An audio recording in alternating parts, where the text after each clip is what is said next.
జగిత్యాల జిల్లాలో పర్యటించారు ఎంపీ కవిత. మెట్పల్లిలో అభివృద్ధి పనులకు శంకుస్థాపన చేశారు. ఈ సందర్భంగా ఏర్పాటు చేసిన కార్యక్రమంలో వివిధ పార్టీల నుంచి దాదాపు 2000 మంది కార్యకర్తలు టీఆర్ఎస్ లో చేరారు. టీఆర్ఎస్ ప్రభుత్వ అభివృద్ధి కార్యక్రమాలకు అడ్డుపడొద్దని ప్రతిపక్షాలకు సూచించారు ఎంపీ కవిత. పీసీసీ చీఫ్ ఉత్తమ్ కుమార్ రెడ్డిపై పంచులు వేశారు.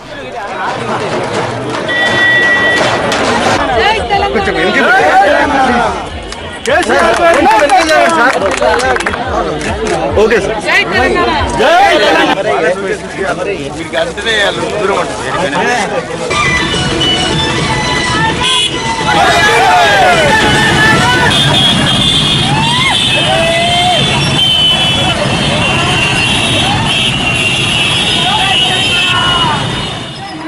నిజంగా చెప్తా ఉన్నాం, అన్ని అన్యాయాలు చేస్తున్నాం మేము, ఏం పర్వాలేదు. కానీ మా తెలంగాణ బిడ్డలు చెప్పాలి. మా ఉత్తమ్ కుమార్ రెడ్డి గారు అంటాడట, ఇన్ని అన్యాయాలు చేస్తున్నాం కాబట్టి నేను భరించలేకపోతా ఉన్నా, మళ్ళా కాంగ్రెస్ అధికారంలోకి వచ్చే వరకు గడ్డం పెంచుకుంటా అంటాడు.